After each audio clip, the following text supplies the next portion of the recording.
Bueno, vamos a comenzar formalmente este encuentro, que es un momento de mucha alegría, de mucha satisfacción, poder encontrarnos. Estoy habilitando ya el ingreso de Sonia, que nos está pidiendo ahí el link para ingresar. A ver.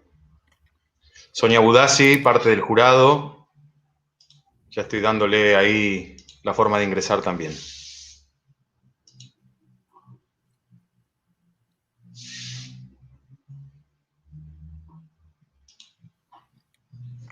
La esperamos, que ya está ingresando y comenzamos.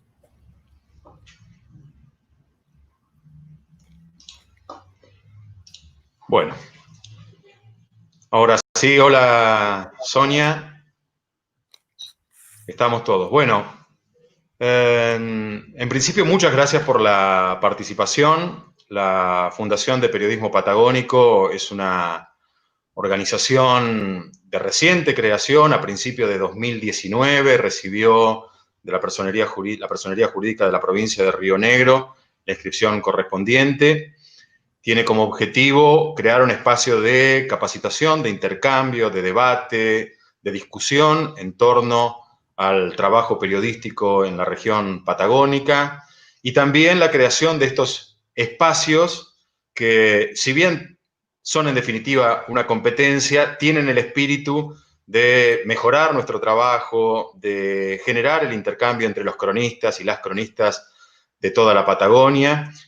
Y como primera meta, una vez iniciada la tarea, nos propusimos convocar a este concurso que ya tiene su segunda edición. Creemos firmemente que la capacitación y el desafío personal de mejorar en nuestro trabajo implica espacios de libertad, en definitiva. Cuanto mejores seamos en el desarrollo de nuestro trabajo, mayores márgenes de libertad tendremos para negociar nuestros espacios, ya sea ante los poderes fácticos y reales que intervienen sobre el trabajo periodístico, ya sea ante los patrones de cada uno de los medios en los que nos desempeñamos o dándonos la posibilidad de generar nuestros propios medios de comunicación, y para eso estos espacios y la capacitación es muy importante.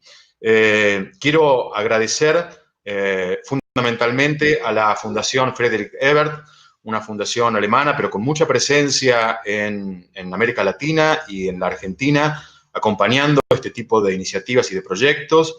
También al gobierno de la provincia de Río Negro y de la legislatura provincial, porque han visto que en la mejora y en la posibilidad de capacitación que tengamos los periodistas en la provincia de Río Negro y en la Patagonia en general, el vínculo, en el caso de los organismos oficiales, el vínculo con los sectores del poder van a ser más sanos inevitablemente, no más convenientes a los intereses de estos gobiernos o de estos funcionarios, sino más sano, con la tensión lógica y sana que debe reinar en el vínculo entre quienes ejercemos esta profesión, este trabajo, este oficio, y quienes tienen el ocasional y la ocasional obligación de representarnos. Esta segunda edición del concurso contó con un jurado del cual nos sentimos muy orgullosos.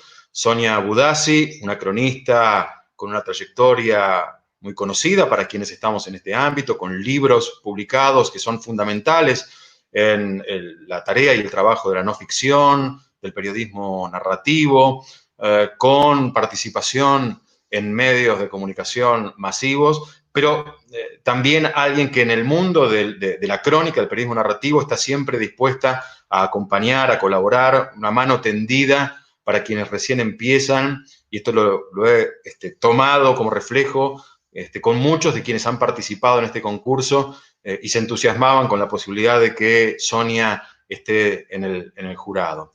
Y también Jorge Rojas, que es un cronista de Chile, un amigo, admirado también, a quien pueden seguir, por ejemplo, los días sábados en el suplemento que el diario El Mercurio publica, y con una trayectoria muy extensa en medios reconocidos de Chile. Queríamos sumar la mirada de Jorge, no solo porque la distancia a veces geográfica permite una mirada un poco más amplia, más abarcadora, de temas que son universales, pero que en definitiva cruzan a la Patagonia, sino también porque tenemos la expectativa, y nos parecía un puntapié importante, el año que viene, la tercera edición del concurso de crónica patagónica, convocar a los y las cronistas de la Patagonia chilena.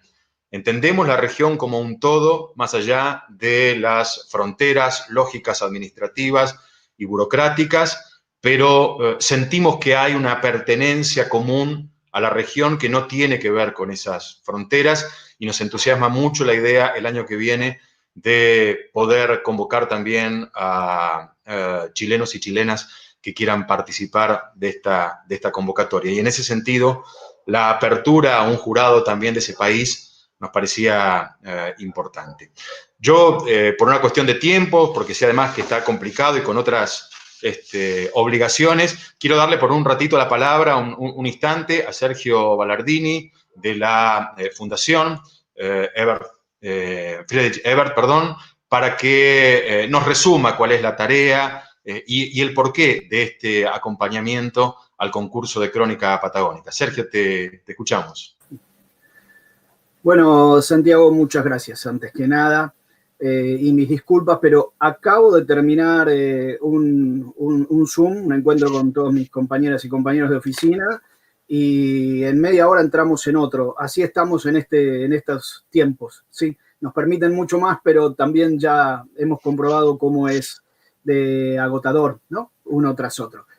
Sin embargo, y ayer cuando lo conversábamos vía correo, yo te hacía este pequeño comentario, y aún así nos parecía interesante y bueno estar presentes, al menos como para dar 2 o 3 palabras sobre esto. ¿Por qué estamos acompañándolos? Básicamente, yo creo que cuando la Fundación tomó la decisión de acompañar, tomó muy en cuenta algunas de las palabras que ustedes mismos nos enviaron cuando decían que precisamente este foro, lo que pretendía hacer, entre otras cosas, la Fundación de Periodismo Patagónico, es un mejor periodismo como garantía de más democracia, ¿sí? Y seguramente este es el punto central, Después, desde luego, generar un mejor periodismo te da estas posibilidades que vos mismo estabas señalando, ¿no? La independencia que necesariamente uno tiene que buscar para el ejercicio de ciertas profesiones, y en este caso particular esto es una clave, yo diría la primera y central de todas las que uno puede encontrar. Sí. Luego hemos tenido la posibilidad, en este año tan complicado para todas y para todos, de que estas herramientas nos han permitido extender la geografía o los alcances de nuestras interacciones y de la construcción de alianzas y de realizar nuevos encuentros, encontrarnos con otros actores del mundo, en este caso de la comunicación, con los que habitualmente no lo habíamos hecho. Y las distancias no nos ayudaban en la presencialidad. Pero si hay algo que podemos recuperar, en todo caso, es precisamente esto: haber accedido a estas fórmulas de encuentro más allá de las geografías. Entonces, si yo tuviera que contar algo del trabajo de la FES en este sentido, yo les diría que hace mucho tiempo que nos tomamos muy en serio el tema de cooperar en el campo de la comunicación. Y lo hemos hecho, digamos, por una parte en conceptos que hacen al trabajo nacional en Argentina, Quisiera decir especialmente que tuvimos bastante presencia en todo lo que fue el proceso de gestión de la ley de comunicación del gobierno de Cristina Kirchner, cuando realizábamos muchos foros previos al desarrollo de la construcción final de la ley para que allí se encontraran precisamente distintos actores del campo de la comunicación. Entonces, trabajamos desde antes de la ley de servicio de comunicación audiovisual para que saliese. Trabajamos con muchos actores del campo de la comunicación en ese tiempo, también con actores políticos en ese mismo periodo. Luego acompañamos mucho al AFSCA. Y especialmente en todo aquello que tenía que ver con el desarrollo del sector no lucrativo. Hicimos muchas actividades en ese campo. Y por supuesto, uno de los temas que más nos interesaba era que una ley contraria a la concentración. Sí, y eso era también de los temas claves. Y por supuesto que el concepto era derecho a la comunicación. Entonces, por esa razón nos pareció importante en ese momento acompañarlo y acompañamos todo ese proceso. Al mismo tiempo trabajamos con organizaciones de sociedad civil y otro tipo de organizaciones del ámbito de la comunicación. En algunos casos hemos acompañado instancias académicas en donde se discutían estos mismos temas y estos conceptos. Pero también, por ejemplo, tenemos un trabajo muy interesante con el diario Tiempo Argentino y con la red que de alguna manera ellos coordinan de medios de comunicación recuperados y transformados en cooperativas. De hecho, ahora en diciembre se va a hacer el tercer encuentro de estos medios y nosotros tenemos la suerte de poder acompañar ese proceso que implica la potencia del enredamiento, pero también algunas instancias de capacitación que a todos los medios que forman parte de esa red les resultan sumamente importantes. También este año, por ejemplo, publicamos en todo caso un trabajo que hizo Ernesto Lamas sobre el tema de los medios alternativos durante la pandemia. El aporte específico de los medios alternativos durante la pandemia, que realmente nos pareció un desafío novedoso, dada la circunstancia, y que podía aportar algo muy específico que era importante visibilizar. Y de hecho, bien, lo pueden encontrar como publicación en nuestro sitio web. Realmente creo que es un documento muy interesante, los aportes que hace, lo que visibiliza y los aportes que también propone ese mismo texto. Y antes, en el mes de marzo, también estuvimos largando otra publicación que tenía que ver con, en este caso, la gestión del trabajo periodístico, entrevistas a distintos periodistas de diferentes medios en relación a la construcción de su autonomía, de sus independencias, y esto puesto en medios de muy distinto calibre, como eso jugaba en uno y otro caso, y también pensamos que es un aporte importante. Entonces, por una parte tenemos estas tareas de las actividades que hacemos a un nivel más, diría, nacional, pero y estamos también tratando de colaborar en el nuevo proceso de construcción de una nueva ley, que ya sabemos hay reuniones en la comisión, en la Cámara de Diputados, y el ENACOM está interesado también en ello. Estamos tratando de ver si podemos acompañar ese proceso. Pero también tenemos una tarea más conceptual, más allá de lo nacional, en todo caso abordando grandes temáticas, ¿sí? Que van desde la comunicación digital, la comunicación política, la calidad de la producción en los medios, en fin, distinto tipo de iniciativas y campos temáticos, que eso lo desarrollamos desde el Centro de Competencias en Comunicación, también llamado C3, que coordina Omar Rincón desde Colombia, y que es también un proyecto, pero en este caso un proyecto regional y temático sobre comunicación, que es también de la Fundación EVA. Es decir, tenemos ese proyecto más de tipo regional, y en donde abordamos con fuerza determinadas temáticas, y por otra parte la labor más de tipo nacional, en donde, bueno, acompañamos más la agenda de tipo nacional o local, ¿sí? Dicho eso, en este marco y en este encuadre, cuando nos llegó el proyecto que ustedes nos propusieron, bueno, la verdad que nos pareció que estaba muy bien y era muy pertinente que nosotros pudiéramos acompañarlos. Más allá de eso, lo único que puedo decirles es, el proceso fue exitoso, lo felicitamos. Ya te acabo de escuchar, van hacia el tercer ya encuentro, están pensando el tercer concurso. Así que bueno, simplemente eso, acompañarlos y felicitarlos. Y si ven que me retiro, 1000 disculpas, pero como les digo, en un rato nomás ya tengo otro encuentro virtual. Así que bueno, Gracias. muchísimas gracias. Muchas gracias, Sergio. Encontramos receptividad en la Fundación y en ese sentido fue muy importante para nosotros, una organización que, insisto, está dando sus primeros pasos, y es importante encontrar este acompañamiento porque, sobre todo en un año como el que estamos transitando, no es fácil, se han retraído muchos presupuestos, teníamos la expectativa este 2020 de organizar un festival de periodismo narrativo y crónica iberoamericana aquí en Bariloche, con invitados súper de lujo y para potenciar la crónica patagónica. No pudo ser, no queríamos hacerlo virtual, vamos a apostar al año que viene poder hacer la tercera entrega de premios del concurso en el contexto de este festival, que ojalá pueda tenerlo a ustedes en la Fundación y a todos los que están aquí ahora compartiendo este momento como invitados. Gracias, Sergio. Bueno, este es un momento de celebración. Digo, venimos todos bastante conmovidos, me parece, por el año en particular, por las últimas horas aún más particularmente.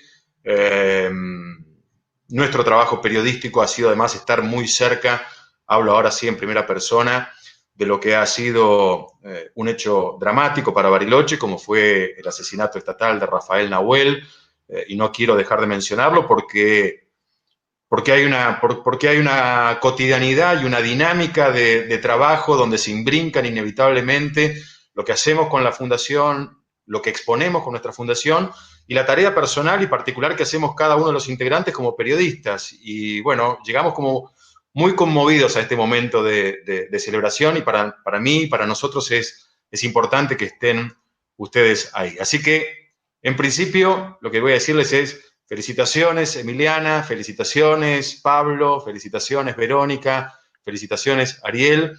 El jurado interpretó que los trabajos que presentaron fueron los más destacados en un contexto de trabajos en general de muy buen nivel, algo que nos puso muy contentos y que nos dificultó la tarea, primero de preselección y luego con el jurado para la determinación del primer, segundo premio, y no queríamos dejar de incluir 2 menciones, por lo que significa para uno como trabajador, como trabajadora de prensa, el halago de sentirse mencionado, pero también por la posibilidad de la publicación. Creemos que las dos crónicas que llegaron a ese lugar y que obtuvieron su mención merecen ser publicados y por eso también es que le dimos esta posibilidad. Yo le voy a pedir en principio a Sonia Budassi que podamos verla y que podamos escucharla. Ella va a hacer la devolución al trabajo ganador, a Vejez Trans, la generación que desafía todos los pronósticos, de Emiliana Cortona, que ha sido premiada en el primer lugar de esta segunda edición del concurso de Crónica Patagónica. Sonia, ¿nos escuchás? Sí, los escucho. Buenas tardes a todos. En primer lugar, 1000 disculpas. Estoy altamente frustrada porque no sé por qué el FaceTime no me habilita la cámara. O sea, yo me veo, pero ustedes no me ven. Exacto. Así que es uno de los episodios clásicos de esta época llena de frustraciones online. Les pido 1000 disculpas. Porque la conexión, aparte es como todo el objetivo está bien, uno empieza como a creer o ejercer un pensamiento mágico, ya desde que estoy conectada empecé a probar 1000 cosas, bueno, porque la verdad hasta en estos, en esta época uno que vive todo por Zoom, hasta te perfumás, ¿viste? Para estar, así que me había puesto como si fuera la ceremonia de la entrega de los Oscars, pero temas que me interesan mucho más, como son las narrativas de no ficción. Así que bueno, dadas las sinceras disculpas porque no puedo conectar la cámara, quería agradecerte, Santiago, por la generosa presentación que tuviste. También al trabajo de Jorge Rojas, como dijiste recién, la verdad que fue una lectura muy placentera, muy ardua, de discusiones, de notas, textos marcados, discusiones por palabras, por conceptos, por temáticas, por apuestas, por riesgos que tomaron todos los autores. La verdad, una tiene como la satisfacción de que esta profesión te da esta adrenalina que implica leer autores consolidados o nuevos, pero que siempre te sorprenden y realmente este concurso ha sido de una exigencia intelectual que celebro y agradezco. Entonces también quería felicitar a Pablo, a Emiliana, a Verónica y a Ariel por los excelentes trabajos que hicieron. También fue tan bueno el nivel que fue genial que hayamos tenido la posibilidad de sumar 2 menciones que a priori no estaban estipuladas. Y bueno, y todos coincidimos, discutimos y también nos generó dolor dejar trabajos afuera, pero bueno, hay que elegir. Vos haceme señas, Santiago, si no me escuchan bien. Te escuchamos perfecto. Solo no te vemos, pero te escuchamos bien. La señal de vida está cumplida, así que perfecto. Vamos por adelante. Perfecto. Bueno, y entonces quería referirme, aunque sea sucintamente, al trabajo de la premiada Emiliana Cortona, Vejez Trans, la generación que desafía todos los pronósticos.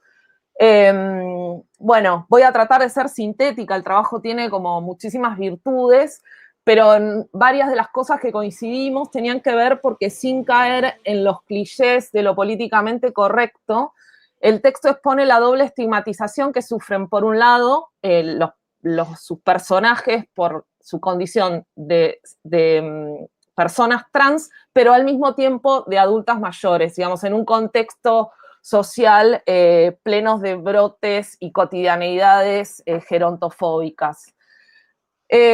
Otro de los valores de este texto es que esta crónica excede la proclama con información. Así que me parece que los 3 destacamos en este sentido un trabajo amplio y exhaustivo de investigación, un reporteo muy serio y muy minucioso y un abanico, un amplio panorama de personajes a los cuales la autora se ve y manifiesta que ha entrevistado en profundidad. También algo difícil, esto es como una joyita dentro de un marco de otro tipo de periodismo que suele recurrir a voces en off y a historias realmente como no tan bien reporteadas.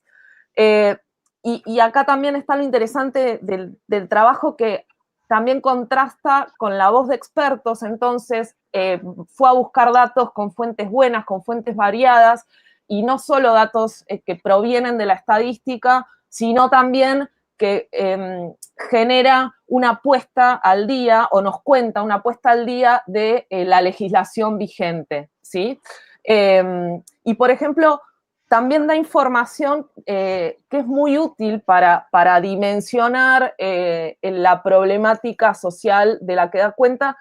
Y acá me gustaría citar por primera vez un pequeñísimo fragmento de esta crónica.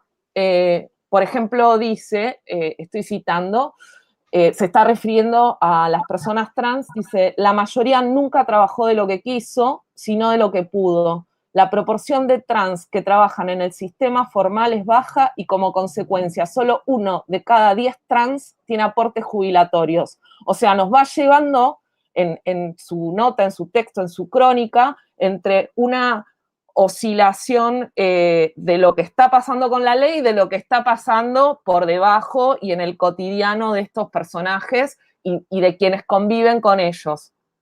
Entonces, bueno, tiene una mirada sensible sobre lo particular de la condición de quienes retrata, pero no lo cuenta de manera pretenciosa, sino con acciones concretas, y lo hace jugar con el análisis de los expertos y de los datos que va consiguiendo. Es decir, con mucha pericia, Emiliana oscila entre la historia personal y la mirada global y analítica. Y acá voy a dar las últimas dos, las últimas citas para compartir con los otros autores. Dice, lo que llaman aceite de avión, explica la bioquímica Marina Stuarts, es un polímero de siloxano compuesto por átomos de silicio y oxígeno. Cuando se inyecta dentro del cuerpo, a partir de ahí, lo que suceda es obra del azar. Ahí cierro comillas. Quiero decir, remarcar con este ejemplo esta oscilación entre lo particular y el dato concreto para que dimensionemos el efecto tremendo sobre esta población tan vulnerada, ¿no? Sigo. Las viejas trans expusieron sus cuerpos a los avatares del aceite de avión por la necesidad de cumplir con un estereotipo. Y ahí ella cita un personaje. La sociedad, reflexiona Luján, sigue presionando para que las mujeres trans hagamos modificaciones en nuestro cuerpo, porque solo así somos aceptados. Y en un momento cuando cuenta sobre estas intervenciones tan agresivas sobre los cuerpos, concluye todo, o sea, y relatando todos estos sacrificios y todo el daño, ¿no? Porque uno de los temas que va por debajo de esta crónica es el daño y la inadecuación, ¿no? Entonces dice, todo a costa de sentirse diosa. Y acá también con Santiago y con Jorge, nos llamaba la atención esa pericia para lograr reflejar un problema específico de estas personas hipervulneradas y al mismo tiempo interpelar de manera universal, porque las exigencias para encajar es una exigencia que las viven distintos grupos sociales y en una sociedad que todavía carga con mucha intolerancia hacia la diversidad y hacia la diferencia. Y para cerrar, quería agregar, si bien dije que la crónica nunca cae en una bajada de línea, y nos pareció un gran hallazgo eso, que sí tiene, a partir de la narración, un trasfondo ético, ¿sí? Y acá me recordaba el planteo de Paul Ricoeur cuando habla de considerar la vida como relato y dar sentido a eventos que parecen inconexos, y acá la crónica de Emiliana logra un gran objetivo, que es generar un acercamiento comprensivo hacia personajes, territorios y conflictos humanos, políticos y sociales, repito, sin caer en una editorialización, sino haciendo periodismo.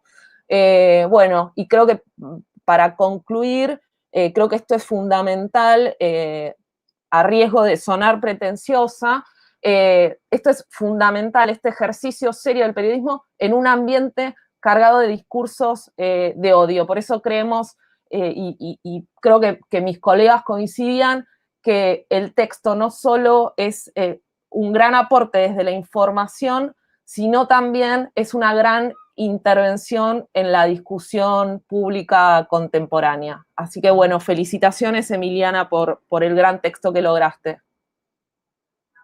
Bueno, muchas gracias, Sonia.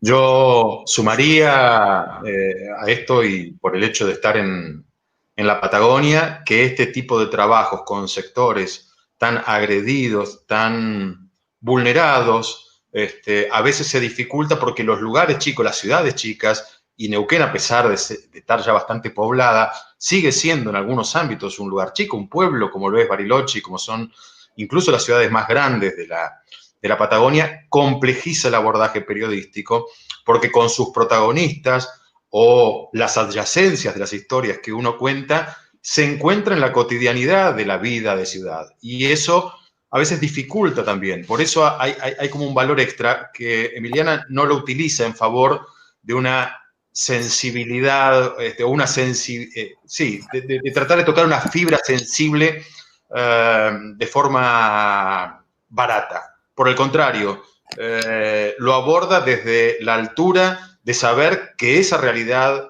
existe, que en los lugares chicos es muy complejo a veces el ejercicio de nuestro trabajo cuando uno toca este tipo de temas, y sin embargo lo hace con mucha suficiencia y con mucha altura. Bueno, nos gustaría escucharte, Emiliana, aunque sea una reflexión. Se ha sumado Emanuel, que fue uno de los 10 finalistas con su trabajo La Balsa, una crónica muy interesante sobre la historia de un paraje pequeño en la zona del Alto Valle, de la provincia de Río Negro, y cruzado por la historia de la pandemia actual. Emanuel, gracias por acompañarnos y felicitaciones también por tu trabajo. Bueno, Emiliana, te escuchamos. Hola, ¿cómo están? Bueno, estoy un poco transpirada con todo lo que dijeron. Muchas gracias. La verdad es que, bueno, mucho de lo que analizaron, bueno, me sorprende haberlo hecho.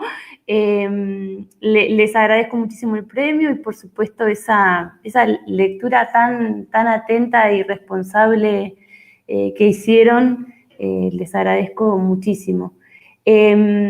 La verdad es que escribir crónicas en pandemia era muy difícil. Cuando se abrió una semana en Neuquén, dije, esta es la posibilidad, me voy a la casa de una de las protagonistas, que es Luján, porque, bueno, claro, la situación de ver elementos de su casa, de sus olores, de su forma de caminar en pandemia era medio complicado. Entonces, bueno, aproveché esa semana y me fui para su casa. Y con el resto, bueno, fue un poco así, un poco de Zoom, un poco de videollamada, un poco de fotos. A nivel de trabajo costó un poco, pero bueno, sí, se pudo, digamos. Y lo que quería decir era que realmente yo espero que esta crónica colabore, ayude a que estas mujeres empiecen a tener una vida distinta, o que al menos las próximas generaciones puedan pensar un futuro distinto, ¿no?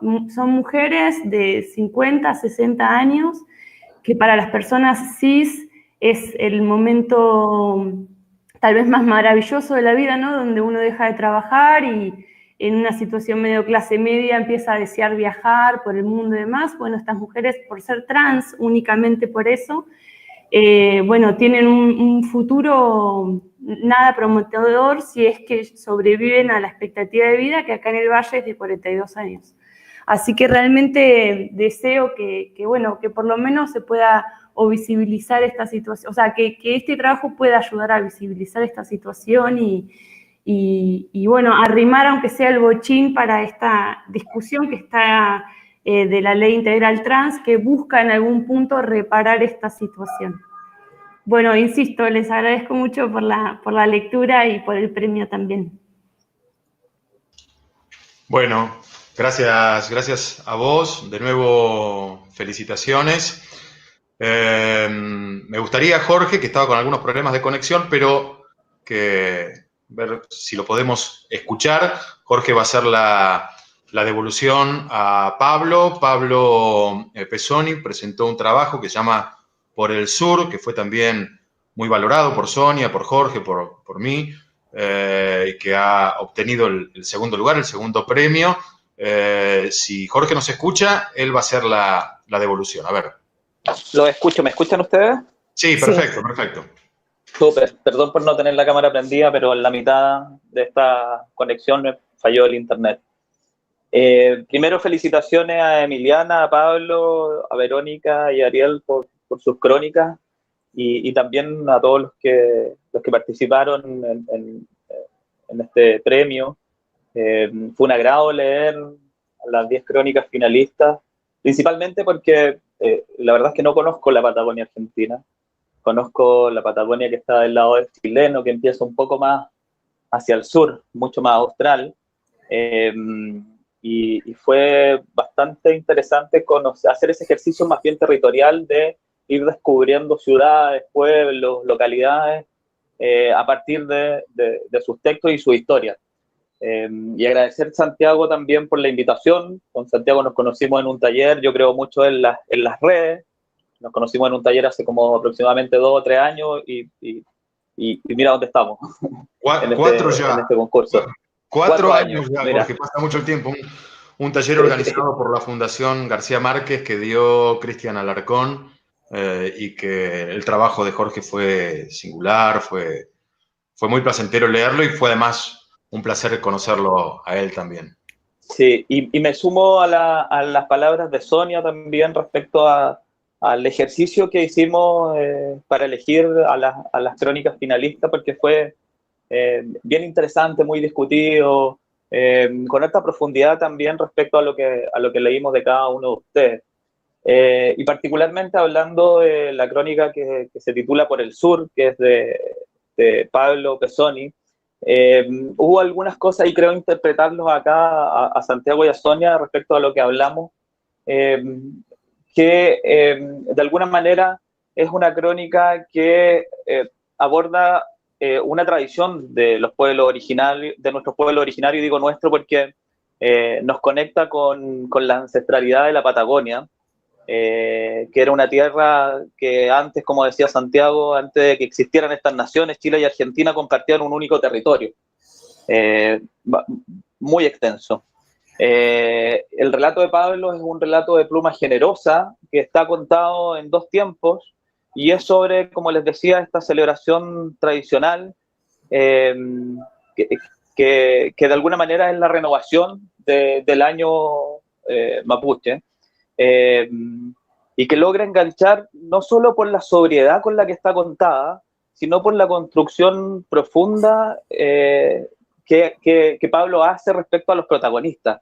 Son unos hermanos que van a celebrar esta ceremonia tradicional de una manera bastante particular, que es en el contexto en el que estamos, que es la pandemia. Es un texto que tiene descripciones precisas, que está dotado incluso de los saberes originarios, que no solo la memoria genética, si es que existe esa memoria genética o la realidad, han enseñado, que es como son descripciones simples y complejas a la vez, como la que él hace respecto a los saberes sobre las nubes, por ejemplo. Y aquí me detengo un segundo para leerles un fragmento donde uno entra un poco en esa construcción un poco espiritual y trascendental de estos personajes. Es un fragmento bien pequeño que quiero leerles. Dice: hace frío, mucho frío, el cielo está mitad estrellado, mitad nublado. Aunque no son nubes espesas, ¿cómo expresarlo? Las nubes son nubes. Sin embargo, para estas conocedoras de los cielos nocturnos, las hay más espesas unas que otras. Nos llamó la atención eso por la profundidad un poco de la descripción de los personajes. Otra cosa que quería comentarle respecto a esta crónica tiene que ver con que a lo largo del texto uno cree ir conociendo incluso a los personajes que no forman parte, que no forman parte de estos protagonistas, que son los personajes que han muerto, los ancestros, como les decía. Está por ahí también un personaje que se llama Don Quitumpuray, que es el abuelo de estos protagonistas, que está presente a lo largo del texto, porque son estos protagonistas los que lo recuerdan a él en esta celebración. Por el Sur es un relato donde la naturaleza propia del lugar no aparece embravecida, como suele describirse muchas veces a la Patagonia, sino que está puesta allí como un elemento central de esta celebración. El rehue, el lago y la nieve. El agua que renueva y reencuentra, como bien dice Pablo en su crónica.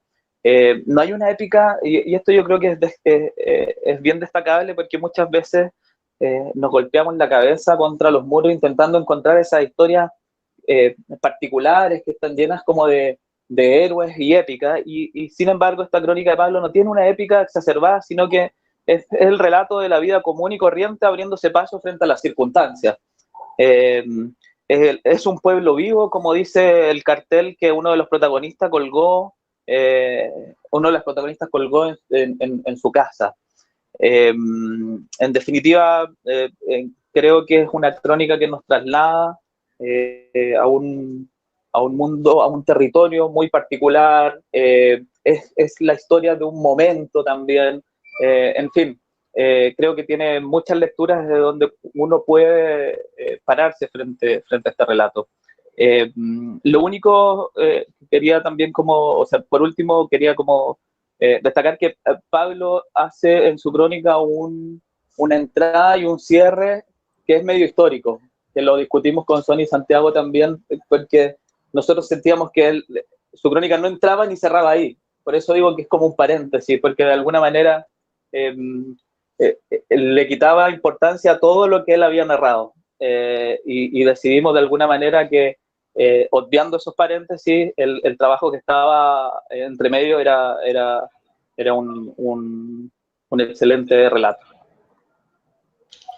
Bueno, muchas gracias, Jorge. Al igual que Sonia, los dos integrantes de este jurado convocado hicieron una lectura muy minuciosa, muy detallada, muy atenta, y eso no es fácil de encontrar. Quiero decir, en nuestro ámbito a veces también se dan circunstancias donde parece que las cosas se resuelven solas, y aquí, lejos de dejar que las cosas vayan fluyendo y se resuelvan solas, hubo por parte de Jorge y de Sonia una lectura muy, muy atenta, y nosotros desde la Fundación realmente valoramos mucho ese esfuerzo, esa dedicación y ese interés por la lectura de lo que estamos generando en la Patagonia, en definitiva, ¿no?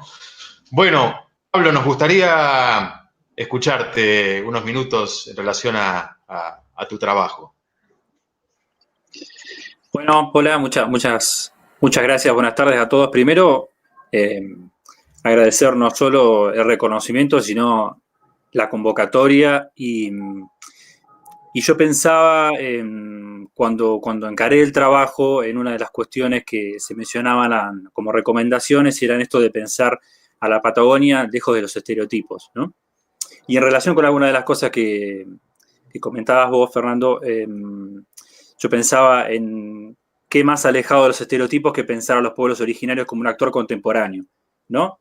Y alejar un poco al pueblo, en este caso mapuche, de esa mirada museologizada que muchas veces se tiene, o ritualizada, en la que siempre pensamos en el pueblo mapuche, o en un mapuche en un estado de ritual permanente, ¿no? Por eso me interesaba mucho no solo narrar las vicisitudes ciertas, reales, que se vivieron en relación con la celebración de Guñutripantu, sino también pensar a estos actores como actores contemporáneos de todos los espacios de la vida, no solo de la Patagonia, sino de la sociedad en general que se replica en la Patagonia. Por eso también me interesó mucho incluir en algunos de los personajes esta cuestión del pañuelo verde y otras reivindicaciones que se van haciendo a lo largo del relato. La verdad que no me costó mucho escribir este trabajo, porque no solo intenté recuperar la realidad actual de los pueblos originarios y del pueblo mapuche en particular, sino que es, en cierta forma, un homenaje a la comunidad Quintupuray, que de hecho existe y cuya celebración de Guñutripantu estuvo dividida de esta manera como fue narrada, aunque quizás no necesariamente con los mismos actores, pero sí viviendo las mismas circunstancias. Pensaba también con el trabajo de Emiliana y una de las devoluciones que le hacían, y recordaba la cuestión de la interseccionalidad, que últimamente se menciona mucho en el espacio académico y no académico, cuando hablamos de las múltiples discriminaciones de las que son objeto algunos sujetos, ¿no? Y por eso también se me ocurrió pensar en mujeres discriminadas por mujeres, discriminadas por mapuches, y olvidadas de alguna forma por el Estado, en este caso incluso municipal, que permitió la celebración de algunos oficios religiosos, pero se olvidó de los pueblos originarios. Un municipio de San Carlos de Bariloche que se dice intercultural, pero que en algunos aspectos sigue teniendo fallas muy, muy grandes. Un poco todas esas cosas quería poner en esta crónica. Sé que no pudieron entrar, pero estoy muy, muy contento por este reconocimiento y muy agradecido por las palabras de los jurados. Muchas gracias, Pablo. Se nota en el texto cada una de las cosas que decís, y yo voy a reforzar por un instante nada más algo que dijo Sonia en relación al trabajo de Emiliana y Jorge en relación a tu trabajo, Pablo, y es que se abordan temáticas, espacios y sectores de nuestra sociedad sobre los cuales muchas veces hay una mirada muy contemplativa, es decir, un revés un poco paternalista a la hora del abordaje periodístico. Y me parece muy interesante que estén presentes cada una de las cuestiones que estos sectores atraviesan en su cotidianidad, pero no desde esa mirada un poco de púlpito, desde donde se han narrado las marginalidades y los sectores vulnerados en los últimos años. No creo que sea casualidad. Me parece que hay una tendencia hacia ubicarlos en un lugar de horizontalidad y de centralidad que nos aleja de ese púlpito desde el cual el ejercicio periodístico abordó estas temáticas de forma característica hace algún tiempo. Y me parece que casualmente estuvieron estos dos trabajos y que fueron premiados y que no existía esta premisa a la hora de evaluar, pero sin embargo están los dos trabajos premiados. Así que a los dos muchas gracias, porque viene a reforzar esta idea que tenemos de que este tipo de espacios y la capacitación, etcétera, nos permite debatir estas cuestiones para en definitiva lograr un